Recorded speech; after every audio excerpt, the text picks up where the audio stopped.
Okay, and we are ready to start. Great. It's now it's 3 o'clock. So welcome again to our session today on healing the hidden wounds, character education, and trauma-informed practice. This is very important considering that we have students today who are challenged, traumatized by one thing or another. And as you're going to see, it's not just trauma as in uh, having gone through an accident or something um, big in their life.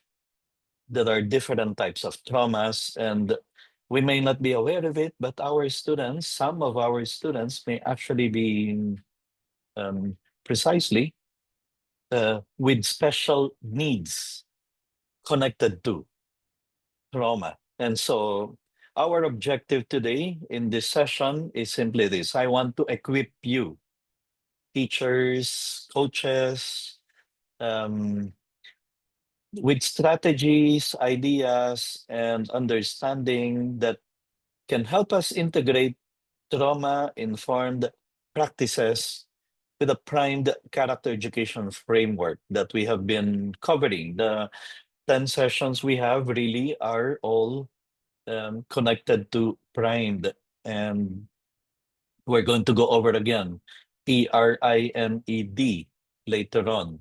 Prioritization, relationship, internalization or intrinsic motivation, modeling, and empowerment and developmental pedagogy. We're going to look at those again one by one and how we can apply them to our effort to educate our students in character, not just covering the curriculum. So, our objective in the primed framework is to form the whole person, mind, heart, and will. Now, for today, especially for those students who are carrying unseen emotional burdens, that's the trauma we're talking about. It's not just an accident. Normally, we associate trauma with um, a harsh experience that will leave a mark in them. No? Pero hindi lang yun ang pinag-uusapan natin ngayon. Ang pinag-uusapan natin ngayon is any student at all who may be carrying unseen, unobvious, hindi halata, emotional burdens. Have you ever taught a student who acted out, naging disciplinary problem, pinahirapan kayo in classroom management, and then later on, na-discover nyo na kaya pala siya ganun. Kasi may pinagdadaanan. Kasi may mabigat na problema sa buhay. Kasi may unseen emotional burdens. In my 33 years inside the classroom, I've seen it. And it's very sad many times when students suffer or bear the difficulties without the teacher knowing or being aware. Unless we talk with a kid, we pull him out of the class outside of the subject schedule to be able to process things and to be able to understand. Bakit lagi kang late? Bakit lagi kang natutulog sa klase? Bakit ka laging antukin? Many times, all we need to do is to talk one-on-one, not to embarrass the student by asking, anong problema mo? Bakit ka ganyan? In front of the class.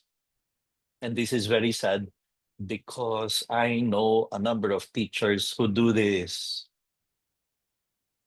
Okay? And the student will not speak up, open up in front of the whole class. Especially kung, kaya naman palagi nagkaganyan-ganyan yung batang yan. Because, and I've seen this, inabando na sila ng kanilang tatay. I had a student who was like that, who used to be very, very good. Academic-wise, performing exceptionally well. And then at a certain point, uy, ano nangyari? Bakit ganun? Parang laging tulala, hindi nakikinig, inaantok. And then I talked to the kid and I only discovered, sir, my dad left us and has not come back for a week now. And we have not heard from him. No text, no email, no phone call, nothing. They were abandoned by the dad. Or, bakit ganito tong batang to? Laging inaantok. Kasi nga naman pala, absentee ang parents. Ang nanay nag-umpisang magtrabaho sa Hong Kong. Ang tatay nasa Saudi. Walang nagsusupervise sa bahay. Yung lola lang. And kayang-kaya nitong batang ito ang kanyang lola. So, he now can be playing computer games up to 2 a.m. Walang parent supervision. Walang guidance, walang guardian, walang supervision, walang nagdidisiplina. Walang nagdidisiplina sa bahay. And so, there is the problem. And all we needed to do pala was simply to talk to the kid and then to talk to the guardian, to the lola, or whoever it is at home that can supervise him. Ma'am, siguro kailangan po bigyan ninyo ng curfew ang kanyang paglalaro sa computer ng games. Siguro kailangan niyo pong bigyan ng curfew ang kanyang pagna-Netflix at pagti-TikTok at pagnonood sa YouTube at so um, many times that is at the root of bakit laging antukin ang estudyante na to sa aking class natutulog. Or, and I've also seen this happen, a battered child. Binubugbog ng tatay pagka mababa ang grade. Pinapalo. So, anong pwede nating gawin? That child is carrying a hidden burden na kailangan ng tulong. Hindi pwedeng pagagalitan lang natin kasi natutulog. Pagagalitan lang natin kasi parang hindi nakikinig. May problema pala. And no amount of shouting, screaming, yelling, embarrassing, humiliating can solve the problem. That kid, that student is not going to do better simply because you raise your voice. That will not raise his grades or abuse. And it's happening. It's happening. So, these are the reasons why, oo nga, importante itong session na to. Some people who registered for the other sessions may not have seen the importance of this because iniisip nila, wala naman akong ganyang klaseng estudyante, Mr. Rentoy, yung mga trauma, may trauma. No, hindi lang traumatic events or traumatic experiences ang pinag-uusapan natin dito. Meron din tayong mga pinoproblemang mga bata because of certain burdens na kung hindi natin sila kakausapin, we will never discover. We will not know about and we may be barking up the wrong tree. Ayan, di ba? Ganyan minsan ang nangyayari sa loob ng classroom. Ang pinoproblema natin yung pagtulog. When at the root of that is, teka muna, tingnan natin ano nangyayari sa bahay. Maybe we need to talk to the parents. Maybe we need to communicate with a guardian. Well, in the first place, we need to talk to the kid. Hindi niya sasabihin sa atin yan sa harap ng buong class. Pag sinigawan natin, John, stand up, sit up straight. Kanina ka pa dyan Ang ingay-ingay mo Anong problema mo? He's not going to suddenly say, sir, I'm like this because my dad abandoned us. Sir, I'm like this because my parents are both working abroad. And of course, hindi niya sasabihin yon in front of the class. Sabi ni Russell Barkley, children, who need the most love will often ask for it in the most unloving ways. So then, the point of this session today is it's not just about having rules, okay? It's not just about having consequences, di ba?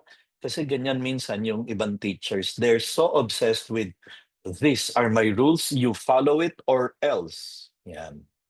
That's why I hope you were there when I talked about a few days ago, ma'am, sir, do not spend your day one of the school year just reviewing rules. Reminding the students about school policies regarding being detained, suspended, expelled, dropped from the rolls, non-readmission. Don't do that on day one. Because we are not just interested in rules. True character formation must reach the heart. And today, many hearts are bruised, hurting. Sabi nga ng Facebook, it's complicated. Ang buhay ng mga kabataan ngayon, it's complicated. Okay?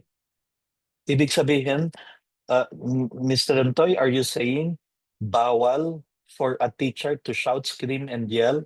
Well, effectively, that's what I'm saying. Please do not resort to shouting, screaming, and yelling. That is just going to make your life, your day, difficult. No wonder you can actually be going home every day tired, exhausted, exasperated. And it's simply because you are barking up the wrong tree. You are not addressing the real problem. You are, okay, so you get the point. This is a new paradigm for teachers today. You cannot take it because ang standard mo ng discipline is shouting, screaming, yelling, embarrassing the students, pinapahiya, then sorry, you might have to choose another profession. A teacher who does not have patience, who does not have the capacity to control his temper, her temper, is not meant for the teaching profession anymore. Sorry, but that's the reality. That is simply now just the reality about the school age kids today. Nung bata tayo, nung bata ako, ay nadadaan pa kami sa shouting, screaming, yelling, disciplining. Pwede pa yon, pero ngayon hindi na kaya yung ganun. So then, we have a new reality. Effectively, that's what I'm saying. Ibang klase na ang mga kabataan ngayon. We have to know how to manage them. Stop disciplining and start managing. Effective teaching strategies empower students to reach their full potential and foster a love for lifelong learning. That is what a good teacher is today. Hindi lang siya yung able to implement the rules, able to keep the class quiet. Well, okay, that's part of effective classroom management, but in effective classroom management, hindi kasama ang shouting, screaming, yelling, threatening. Again, we talked a lot about don't use threats or offering rewards. Those are all external motivation. The primed talks about the letter I, intrinsic motivation. We will have to make the students disciplined, not because we are terrorizing them with punishments, scaring them with punishments, or bribing them with rewards, but because we make them want to be good and to do good, character formation. So then, let's talk about trauma, that word in our title. And I have been repeating, the trauma that we are talking about here is not just abuse or violence or a harmful experience or an accident. That's many times how we associate trauma. We may also be talking about chronic stress. And believe it or not, especially among the teenagers of today, parang lagi silang stress. And many times, hindi nila alam bakit ako gano'n. Monday pa lang pero parang pagod na ang estudyante. Ang pakiramdam ng high school kid, ng junior or senior high school, bakit gano'n? Parang pagod. Kasi buong linggo, buong Sabado, nanonood ka sa Netflix, you were looking down at the screen. That is stressful, by the way. When your neck is looking down, which is not the normal human posture. And that is the source many times of stress. Masakit ang mata, nanlalabo ang paningin, parang pagod. Yeah, because you spent 5 hours or even more on Saturday and another 5 hours or more looking at a screen, the cell phone, the tablet, the TV, the computer. That's stressful. It becomes chronic stress. And they feel like parang lagi silang nanghihina. And they don't even realize why. They don't associate it with a digital lifestyle that has become very much a part of the kind of life they live, the kind of uh, activities that consume their time. Here's another reason why may trauma. There is dysfunction at home. And the dysfunction here may not only be because naghiwalay ang mga magulang, pero nangyayari rin yan. Or laging nag-aaway ang mga magulang. That's not the only reason. But it can happen also, and it happens. The family dysfunction here may simply also be the parents have become too busy trying to make money to give a more comfortable life to their children. They become absentee or literally absentee because, as I mentioned earlier, one or two of them working abroad. And that's the reality of families, Filipino families. We have 11 to 12 million Filipinos working abroad, the OFW phenomenon, which makes the parents absent. They're not there. And then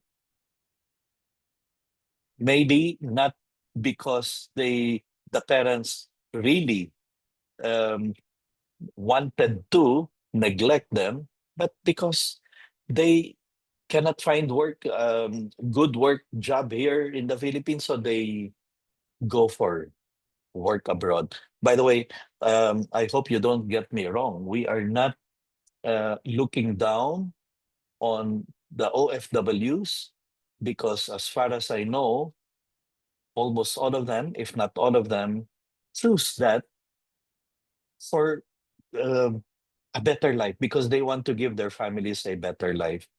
Pero iba pagka ang mga magulang ay wala. Well, iba pag nandun sila and able to really take care of the children, be present for the children. Here's another source of trauma or challenge for the students: poverty. And we may not realize it, especially, for example, if, let's say, ang estudyante natin or rather the school that we are teaching in, alam natin na ang mga families dyan, middle class or upper middle class families. We may not associate, you know, um, kaya pala nagkakaproblema itong batang ito is because mabigat ang problema, financial problems at home. The parents are always in a bad mood because yung nanay nawalan ng trabaho, yung tatay, so things like that. And we may not realize it. And it is embarrassing. The kids will not tell you, "Sir, may problema kasi kami sa bahay financially." They normally will not say this. Pero hindi natin marirealize, ay kaya pala nagkaganito itong batang ito. Kasi malaking problema sa bahay. Worried for the parents or are feeling the brunt of the financial difficulties at home. That too can be a source of trauma that the students may be going through or simply grief, namatayan, or ang nanay na diagnosed with cancer, with sickness, or the father had a stroke and they are grieving. They are going through very tough times. And these things, again, I repeat, we will never get to know unless kausapin natin yung estudyante or kausapin natin ang mga magulang or whoever is the guardian, the supervising at home. So, sabi ng research, over 60% of adults have at least one ACE, adverse childhood experiences. Whether it is because of uh, financial difficulties na pinagdaanan, namatayan, yung pinakamamahal niyang lola na nagpalaki sa kanya, things like that. They get affected by this. And yes, their school performance can get affected. So, here are things to look out for na maybe it's about time to start talking to the kid. Pag nakita natin na parang laging loner, laging nagsasarili, walang kaibigan, walang kausap, matamlay, apathy, walang pakialam sa iba. Or the opposite. Bakit ganito tong batang to?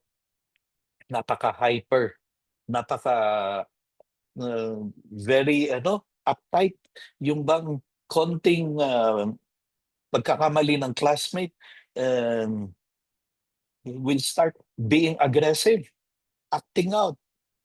These are the things that we look at, we look for, and then we see, then we may be dealing with a kid with trauma or hypervigilance. Parang pagka tinawag mo pa lang yung pangalan, parang biglang, what? Yung ganon, I'm sure those of you who have been, like me, inside the classroom for many years have seen kids like this. Para bang overly anxious, para bang tawagin mo lang, ang feeling niya is pagagalitan mo na. Hindi, you just wanted to ask him to recite or to answer the question. And then, the ups and downs in the grades. Bakit ganon? Ang galing-galing nitong batang ito eh. Bakit ngayon bumabagsak? Inconsistent academic performance may be an indication, uy, kailangan nating kausapin yung bata. Kailangan nating, the letter R in the primed relationship, hindi lang siya class number, hindi lang siya student number, hindi lang siya one more individual inside the classroom. It's a kid who may be raising the white flag, and that's his way of asking for help. Or those who are resistant to authority. Parang laging problematic in any class. It's not just with you. Okay, here's a trivia. Sabi ng research, trauma can literally reshape the brain. The amygdala, fear, which is fear center, becomes overactive, impairing impulse control and learning. So then, this is the time to shift paradigms. Because it's very easy to put the blame on the kid. You know, pag nakita natin ang isang bata, halimbawa, uh, yun nga, yung kaninang binibigay kong example, parang laging antukin, laging natutulog sa class natin. O kaya parang laging galit, laging may kaaway, laging uptight and very agitated. It's very easy to think uh, kasi walang disiplina itong batang ito. Kasi um, ganyan talaga yung batang yan, walang self-control. Well, it's a paradigm shift for the teachers to start thinking something may be happening to this kid. It's not just about asking, what's wrong with you? But rather, we should start asking, what happened to you? Is there any help you need? Is there anything I can do to help you address this sleeping problem, this being agitated all the time, this, okay? Even worse, some teachers, ineffective teachers, pag nakakita sila ng ganitong mga bata, ang sasabihin nila, Jan, wake up, sit up straight. Kanina ka pa tutulog-tulog dyan. Why are you challenging my authority? I've seen teachers react like that. Are you challenging my authority? No, sir, ma'am. He or she is not challenging your authority. He is grappling with something big in his life. So, uh, yung old ways of managing a class, of disciplining a class, is all about compliance and control. Class, sit up straight, eyes in on the board, no talking, no sleeping, because I said so. Ayan. And then we expect them to comply. We expect to be in control of them. Well, now we will need to start looking into how can we restore safety, rebuild trust, and reawaken the will in the student. I know this now means like, bakit ganun? Parang ngayon ang dami nating kailangan gawing ganito. Mas mabigat ang pagiging teacher. Yes, effectively. Unfortunately, because of the kind of generation of kids that we have inside our classroom now, much more is expected of us. And I said in the early part of the presentation, sorry pero ganito na talaga ngayon. And if you think this is too much for you, para bang this is not what I signed up for. Hindi ako nandito para mag-alaga ng mga bata. Well, no, not really. A teacher has to be caring enough to go beyond simply giving the rules and then requiring the students to follow, to comply. No questions asked. Ganun yung old ways, di ba? Ganun yung old way of disciplining and handling students. Iba na ngayon. So, we are going to apply primed in the way we manage the students so that we are able to form their character, mold their minds, not even if, especially because some of them may be going through the trauma that we have just finished trying to understand more. Students with trauma may have never seen virtue modeled well. That's why the M in primed modeling, they have to see it in the student, in the teachers. We, the teachers must become their mirror of integrity, mercy, and resilience. When the teacher wants to discipline the students, when the teacher wants to discipline the students, what is he or she trying to instill in them? Self-control, right?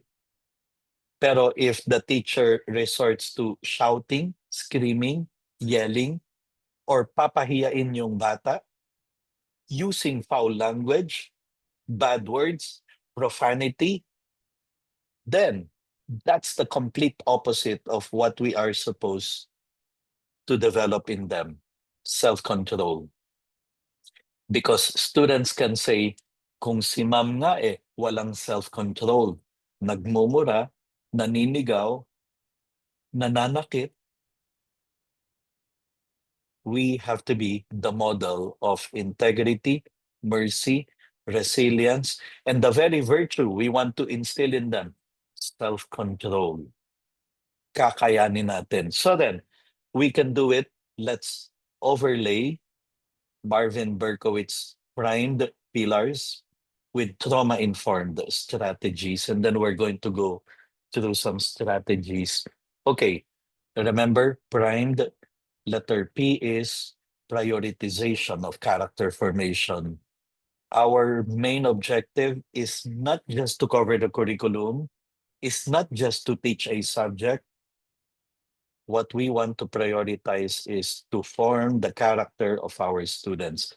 Kahit anong subject ang tinuturo natin, we are in a position to mold their minds, form their character, raise them up to be good and to do good. Okay? And for that to happen, we have to see the whole child, not just their behavior. This has to be very clear to the teachers. Pag may nakita kang isang estudyante misbehaving, please, that is just an action of the child. That's not the whole child himself. We have to get to know why is he acting like that. Establish character as the why behind everything that we do. Why we want to have rules inside the classroom. Why we have to have procedures and routines inside the classroom, and why we even want to discipline the students. It's not just so that they do what I want them to do, so that they do what I ask them to do. No, we will instill discipline, self-control, toughness, temperance, fortitude. All these are part of building their character. That's why clear strategy is we have been talking a lot about developing their virtues, and every week to even have a concrete virtue to push, to focus on, especially related to healing. This week, I will talk about hope, and I will not fail to repeat it in my reminders. I will even connect it with, okay, class, next week we have quiz. I hope you will study. I hope you look forward to doing well. You can. That is part of hope, hoping to get perfect. That one, that kind. Or related to forgiveness, related to courage, related to doing what is right, even if it is difficult. And for them to be able to develop these different virtues, this is, again, not the first time we're talking about it. Make them do journals, make them reflect. Last meeting, that was one of the, parang at the heart of that presentation is the students have to be made to introspect, to do introspection, reflection, which is something they don't get to do a lot of because they are subjected to a lot of noise of Netflix, of Spotify, of TikTok, social media, the wars, the news of wars, the news of political bickerings happening in the country and around the world. All these are part of the noise that um, the students are subjected to. That's why we need to give them time to reflect. We need to teach them how to think, pause, steer clear of any noise in order to do reflection. Letter R is for relationship. And I already touched on it earlier on. Talking to the kid outside of the class, outside of the subject matter that we're teaching, is part of building relationships. Sabi ng experts, for education to be effective, it has to be personal. We cannot see students simply as class numbers. That's why part of relationship is we have to put in all the effort we can muster to memorize the names of the students and then to call them by their nickname. If we cannot even do that most basic thing, we will not be able to develop relationship.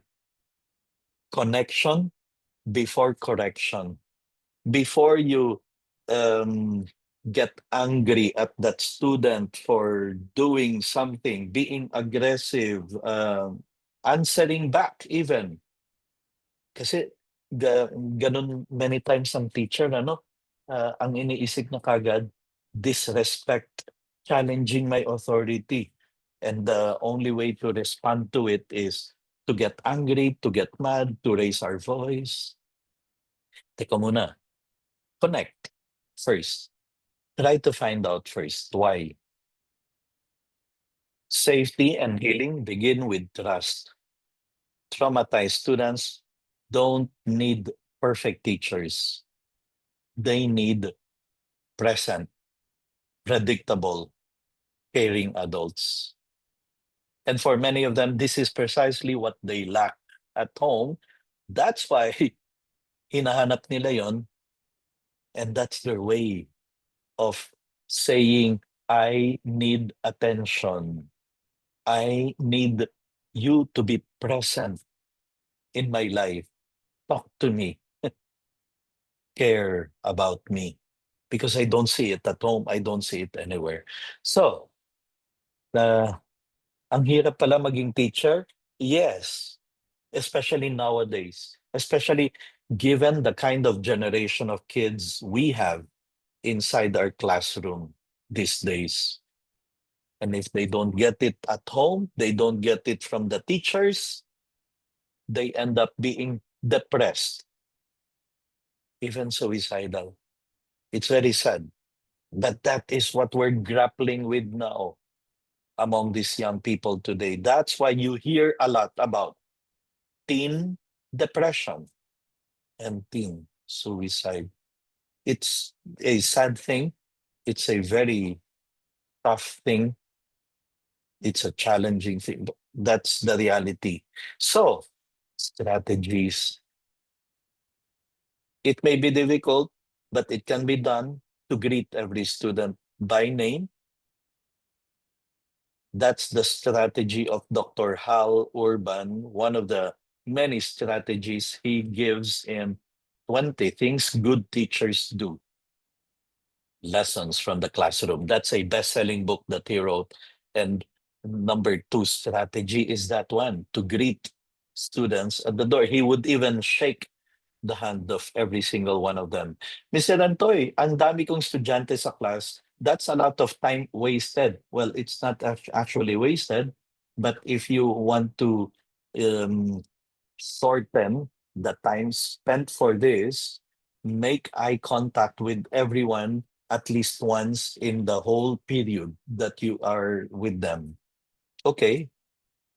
The important thing is, let us not forget that every single student inside our classroom is a thinking, feeling human being. Every single one of them. And The deepest urge in man is that to be acknowledged. I mean, to be to be treated as a human being, because every single one of them is a human being. Or another strategy, conducting regular one-on-one check-ins, talking with the students outside of the class, outside of the subject matter that we teach them, to show them that we are not just interested in seeing them pass a quiz, pass a test, pass a subject. We are interested in seeing them become good and do good. Create a safe word system for students feeling overwhelmed. These are strategies that help us develop relationship, to make the students see that we are concerned about them, hindi lang concerned about finishing the textbook, hindi lang concerned about finishing the syllabus. That's the old way eh. Yung bang parang ang concern lang ng teacher is matapos niya yung coverage kasi lalabas ito sa departmental exam. Ay, teka muna ma'am, sir, these are students, these are human beings.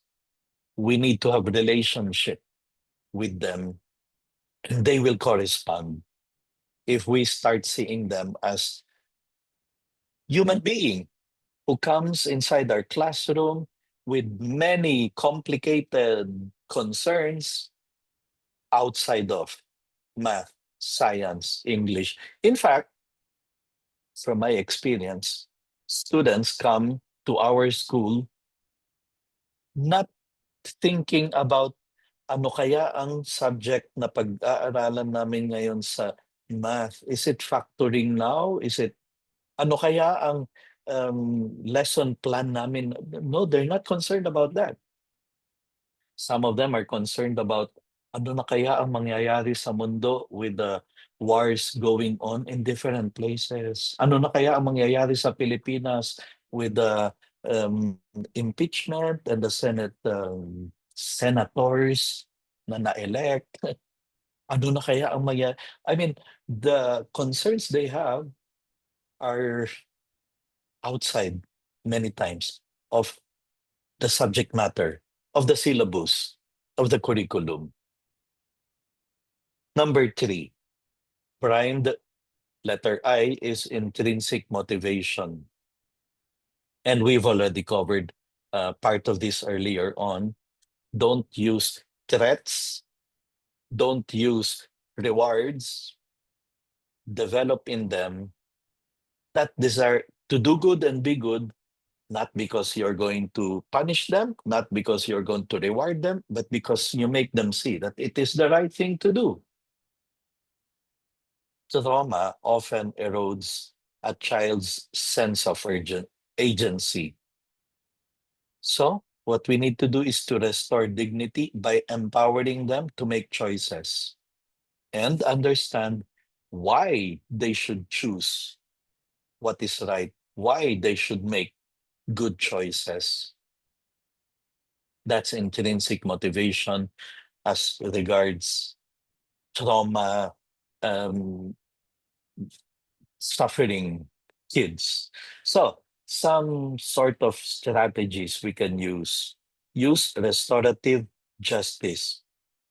How do you think your action affected others?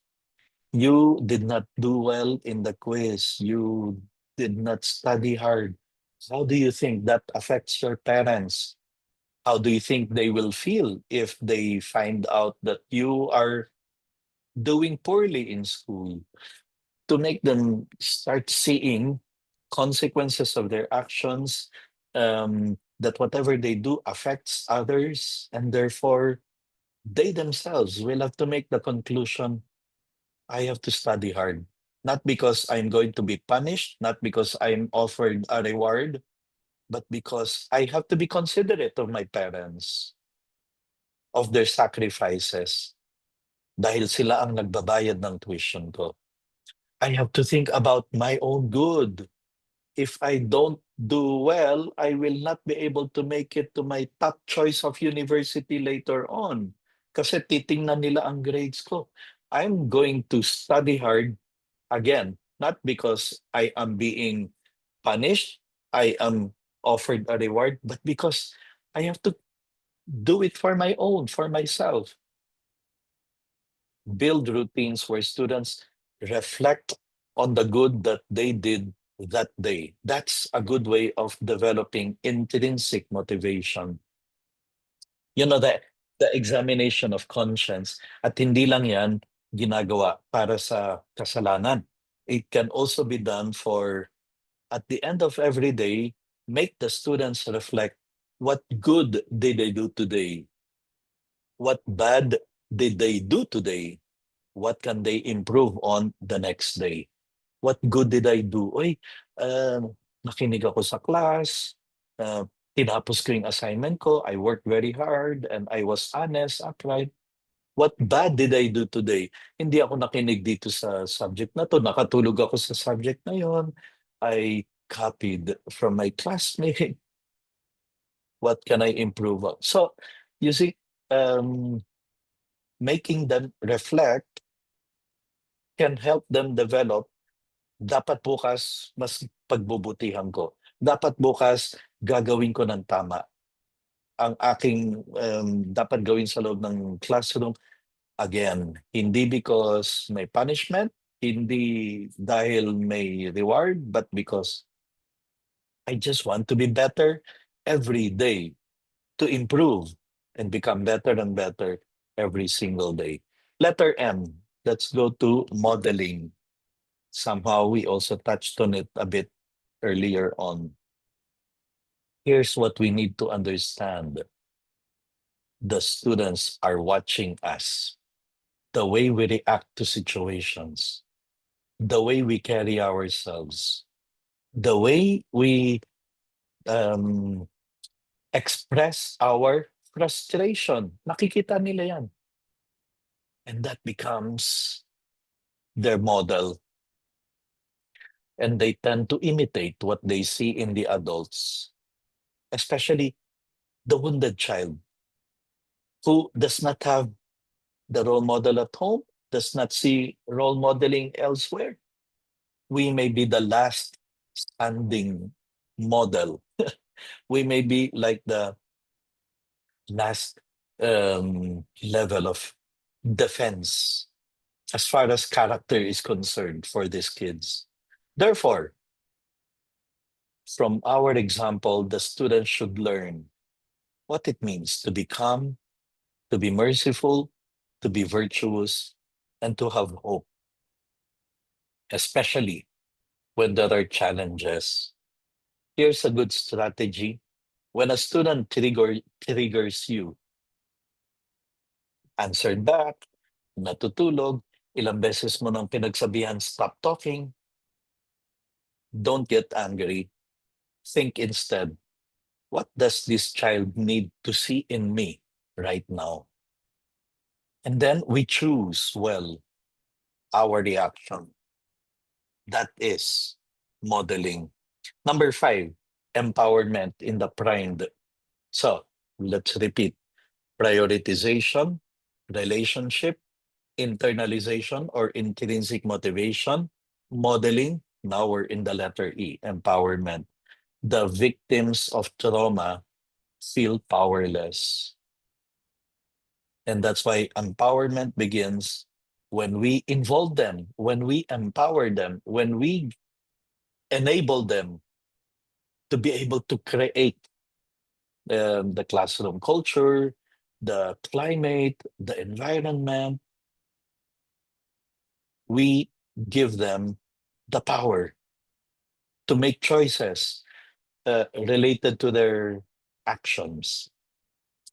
So, concrete strategies there can include this.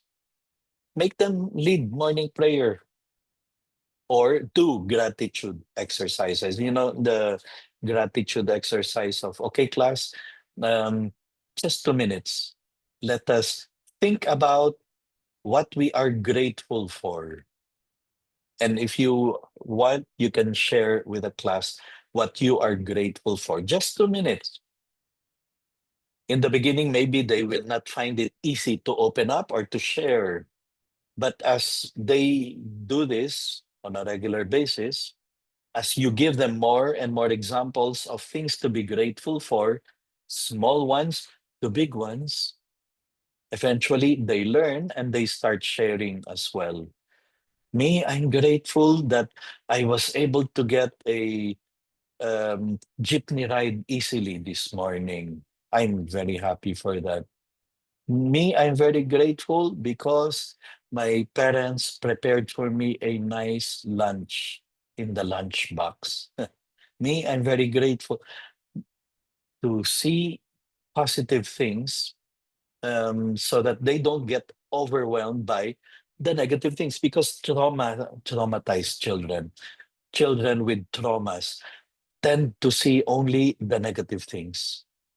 And the gratitude exercise is a way of helping them to see that not everything is negative. There are things to be grateful for. And then empowerment two is giving them responsibilities, assignments.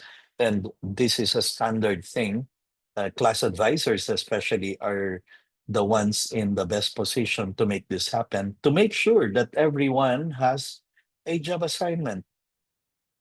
Para bang dito sa class natin, everyone is expected to contribute. Ikaw in charge of the bulletin board, ikaw in charge of the order in the line, ikaw in charge of collecting reply slips, ikaw in charge of the blackboard. On Mondays, this row in charge of cleaning. On Tuesdays, this one. Everyone is expected to contribute. Everyone is empowered to help create the culture in the class. That reinforces sense of responsibility and self-worth. If you don't do that job assignment, then somebody else will have to take over, or somebody else will have to be the will have to bear the inconvenience, making them think, wait, I have work, I have something to contribute to the class. I am empowered. Finally, the letter D in primed is this developmental pedagogy, that it takes time. Character formation is not overnight. That in every step of the way, there are levels of, as they grow older, the virtue, the values they are expected to live or to foster become more complicated, more complex. And again, since we're dealing with kids with trauma, or maybe going through um, heightened emotional challenges, we have to understand how these traumas, these difficulties, these challenges can actually affect their development. Some kids may need more time to cope, or some kids simply need more time to mature. And I've seen it happen in my 30 plus years inside the classroom, having handled all sorts of kids, students. Some of them may be uh, very delayed, mature wise, I mean, maturity wise, but you meet them again 2 years, 3 years later, and you wonder, wow, is this the same guy who used to give me tough time inside my classroom? Look at him now. You, I'm sure, have experienced that. You have seen that happen among your students. So, some strategies: break tasks into smaller steps. And then um, here we have been emphasizing this, the shouting, screaming, yelling. No to public shaming, because kasi I have met some teachers na ang feeling nila when they get mad, let's say, at a student, the harsher their words, they think, the more disciplined this student will become. The more painful the words they use, the more effective their disciplining is. No, no, it doesn't work that way. we use harsh words, um, hurtful words, that guy is not going to become better. He is just going to be full of resentments and will be thinking of how to get back at the teacher. So then, building a trauma-informed character classroom. To be able to do that, here are 5 essential elements to build safety. Let us make the students feel safe inside our classroom. How? Well, our rules are consistent. In fact, in one of the previous sessions, I said, don't have too many rules. Have procedures, what you expect them to do. And then make them do the procedure over and over until they become routine. They know exactly how to carry themselves inside your classroom, how to behave inside your classroom, how to recite, how to safety, consistent rules, no surprises. Here's another very essential element. If you are going to create safe space for them and a um, character formation ready environment, make them feel that they belong. That's why the class advisor is very crucial in creating a spirit of the class, the spirit of that section, of every single student being part of that class, family, community. Um, in the same way that I have been repeating, don't spend day one reviewing the rules. Make sure you spend day one building camaraderie, friendship, unity, community, belongingness. The students should feel happy to be part of that class and do it on day one, that they will think it will be a great school year. In fact, day one should be spent celebrating that our students came back to our school. Let's face it, maraming naglilipatan sa public school, for example. Ba't sila magbabayad dito ng malaking tuition when public school libre? So, we're losing a lot of students, or they will transfer to another school. If they come back to our school, on day one, we have to show them that we are very happy to see them back. We have to be, I would put it this way, in a marketing mode. I mean, our students should want to be in our school and not want to transfer to another school, exchange us for another school. And so on day one, we celebrate their return. Thank you for choosing our school. We're going to make this a great school year, a successful year, a happy year, regardless of whatever challenges you're facing in your life at home, to help them see purpose in what they do, in their studies, in their working hard to become a better person. The reflection I've been talking about, make them do a lot of reflection, introspection, looking inside themselves.